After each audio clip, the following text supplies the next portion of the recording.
Hi everyone, Velvet here. And before we get into it, yes, I know that everyone knows what this episode is, many people have covered it, and many agree that this is the worst episode of The Simpsons. And I am no different. While it didn't make me go, oh, I'll never watch The Simpsons again, it did destroy my love and interest in The Simpsons. And I rarely watch an episode, maybe every once in a while. It's usually the Halloween episodes because I don't have to worry about storytelling. Maybe we'll get a good one every once in a while. But I decided to take a look at this to see if it really was that bad because I haven't seen this episode since it first aired. We open on a panning shot of the town, which really makes me wish we had gotten a Simpsons video game in the same vein as South Park: The Stick of Truth, because this makes me want to explore the town. But this peace and quiet sadly won't last long, because she is coming. At first, the creatures of the land sense her. Even the underwater creatures sense it. Hell, even the Mormons sense this unstoppable force approaching. For some reason, even the chickens start laying sparkly eggs. I don't get that one. I think it's supposed to be a joke, but like a lot of this episode, the jokes do nothing for me. And then we see it. This hulking monstrosity of a train. Seriously, we're only a couple seconds in, and my eyes have already been assaulted. And we see it, the star of the episode, because even though it says Lisa goes Gaga, it's mostly just about Gaga. And while she's getting suited up, I think it's CeeLo Green. I don't care enough to look it up, but I'm pretty sure that's him. He comes in telling her that Springfield has the lowest self-esteem of any place on the planet. Hey, check out this super funny joke right here. Oh my god, that was so funny. She had little shoes and then she got big shoes. Funny.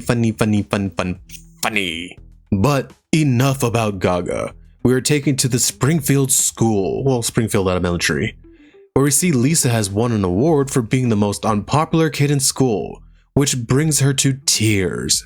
After the assembly, we get an establishing shot of the Simpsons' home. The family's gathered around the table for dinner, and Homer asks Bart what happened to Lisa and why is she like this? And Bart tells her. And Milhouse coming out of nowhere. Seriously, I don't know where he came from. I didn't see him at the table, but he appears out of nowhere and shows Lisa a laptop with a school message board on it. And Lisa sees that there's a thread about her. And surprisingly enough, someone's actually on Lisa's side and defending her in the forum. You know what's surprising to me is I think of Meg when I think of Lisa too.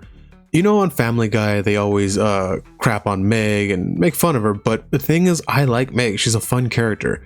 I feel that Lisa is what Meg is to Family Guy. If you know what I'm saying, like, Lisa is that character to me now. And it sucks because while Lisa was never my favorite Simpsons character, I never hated Lisa, but I think I can't stand Lisa nowadays because it's always the same thing with Lisa.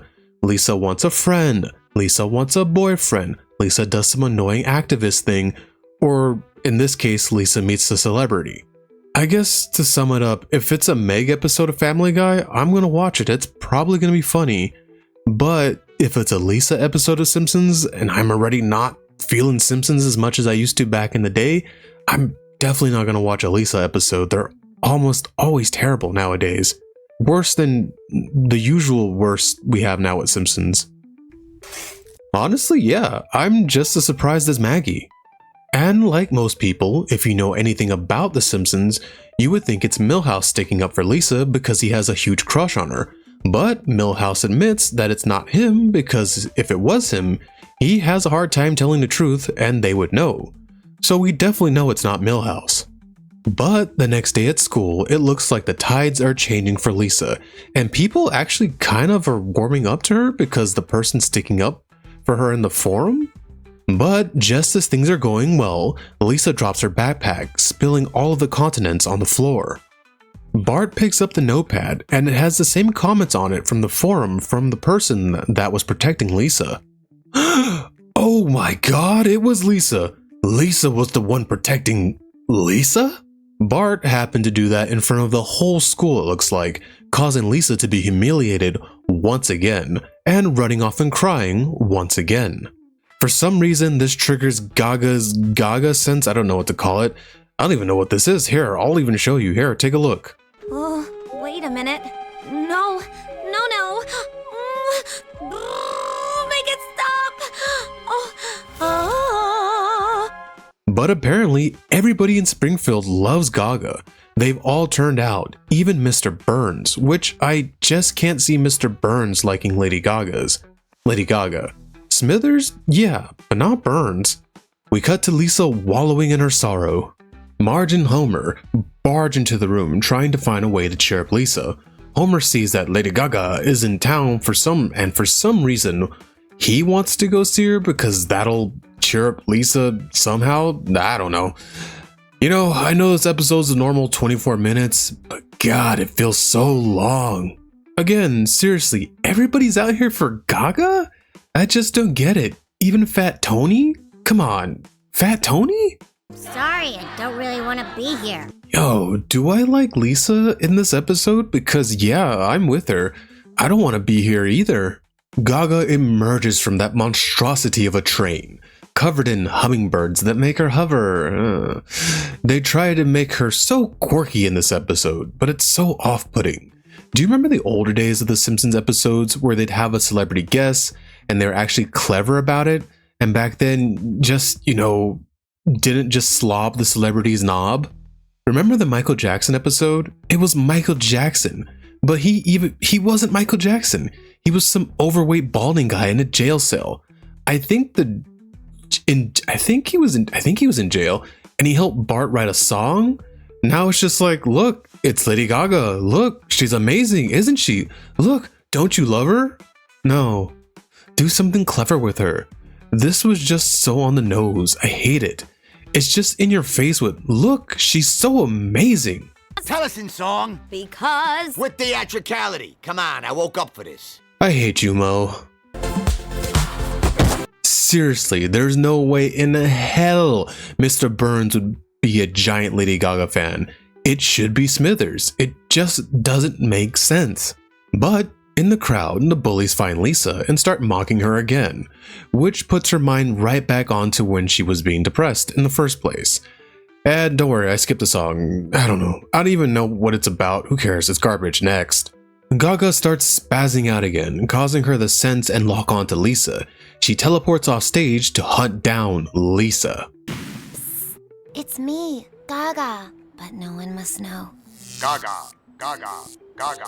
You know what? I'll give him this. This joke didn't cause me to laugh, but it did get a little smile out of me. So at least that's something, I guess. Gaga tries to comfort Lisa, but since Gaga is in her own little bubble, it ends up with her gloating about how she's successful at a young age. She even tries to cheer up Lisa with a flash mob. Do you guys remember flash mobs?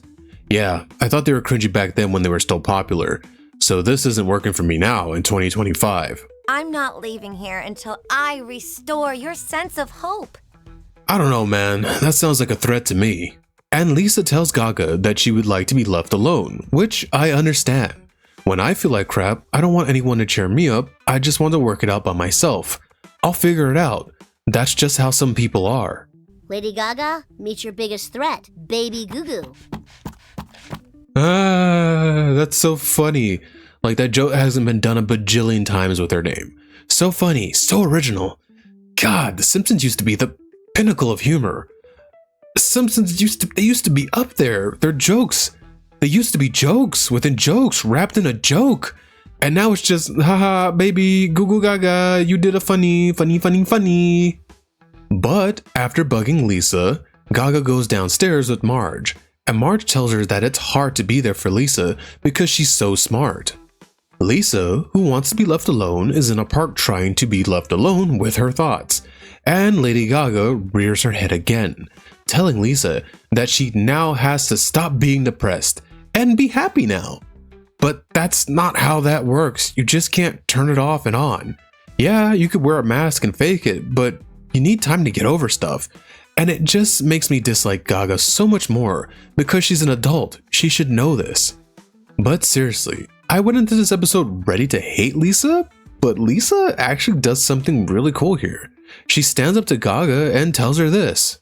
Why do you keep telling me what I'm gonna do? This isn't about me. Well, who else would it be about? You! It's about hello, Springfield. It's me, Gaga. Why is everyone looking at my purple hair full of bluebirds? Yeah, Lisa, pop off on her. And after that, Lisa delivers the coup de grace. I denounce thee! I denounce thee! I denounce thee! Seriously, Lisa's actually really likable in this episode. Oh, and for some reason, I don't know, Lady Gaga cries diamonds or some shit, who cares? Later on, we see Lisa pacing around the treehouse. And Homer shows up to deliver some sage advice. The problem's not that you were cheating. It's that you got caught. But Homer actually does help Lisa out. Homer's advice actually does help Lisa solve her problem. She was tuning him out, giving her time to think about it and see how ungrateful she was. Which, I may be stupid, but I don't get it. I don't think she was being ungrateful. They gave her an award at the assembly that was really mean, and she wants to be left alone so she can work out her own problems. But then, this annoying, I don't know what Gaga is in this episode, demon fairy thing shows up and starts bugging her. But for some reason, she's ungrateful to Gaga? I don't know. Let's just get on to the next scene. Now, because she couldn't help one girl, Gaga's depressed now. And now I'm just going to lie in bed and eat fruit roll-ups. You know, that's the first thing Gaga's done and said that I can actually relate to. And Lisa rushes to Gaga's train to tell her that she was right. Yeah, okay. And that Gaga did help her. And I kind of do like the reason why she said she helped her though. It's because Gaga was so bloody annoying that Lisa was able to focus 8 years of rage at her. And that made her feel better. And you know, I kind of like that. You're gonna sing! But they just couldn't end the episode. They had to deliver just one more moment of torture for our ears. And then they start to sing about a song about how Lisa's awesome or something. I don't know, who cares? I hate musicals. Don't worry, I won't subject you to this one either. I wanted to stop at this part right here. I haven't really talked about it through the episode, but they keep putting Lady Gaga in these kooky outfits because she's just so kooky. But surprisingly, this is the only outfit in the episode that she's worn that I actually like. And you might be wondering, why did you bring up the outfit? I like to design characters, and this is probably something I'd come up with. I like how simple and sleek it looks. But sorry, I wandered off there. I wanted to talk about that. And we get our last joke of the episode. Can you help me with my self-esteem? I'm not that good. Right, gotcha. God, she sucks. But Lisa gets over it, and she doesn't really care what people think about her, and she's okay with not being the most popular kid at school. But I'm pretty sure she will remember this lesson from this episode and will do another episode about her being unpopular at school or something like that again. And that was Lisa Goes Gaga. Was it as terrible as I remember? Yeah, kinda. I still hate it. I've seen it more times than I need to for this review, and I hate that that's how these things have to work. I have to see it multiple times to get it. I just don't like anybody in this episode. Everyone was out of character. Gaga was annoying in this episode, and this episode didn't really involve the character. It just evolved into look, it devolved into look how cool Lady Gaga looks. Celebrity, that's it, right? We don't need to write a good story or anything like that. I mean, the lesson Lisa learns at the end is just, be yourself and who cares what others think about you. I guess that's a good lesson, but they spent so much time showing off Lady Gaga. And then they give a lot of time to Lisa, making so that when she learns the lesson, I don't believe it because it just felt like the show went, we're out of time now. Lisa learns the lesson. There you go. But was there anything I liked about this episode? I mean, this part's kind of cool. Hi everyone, it's me, Velvet. Thank you for watching another one of these episodes. I do like these, it's quite fun. I haven't figured out everything. My editing program loves to crash and it likes to lose sound and it's a whole rigmarole, but it's the end. So could you please do me a favor? Can you like, can you comment, can you subscribe, can you hit the bell? I don't even know what the bell does, but please hit it. I hear people say it all the time in these videos and I think you'd be pretty cool if you did. Velvet out.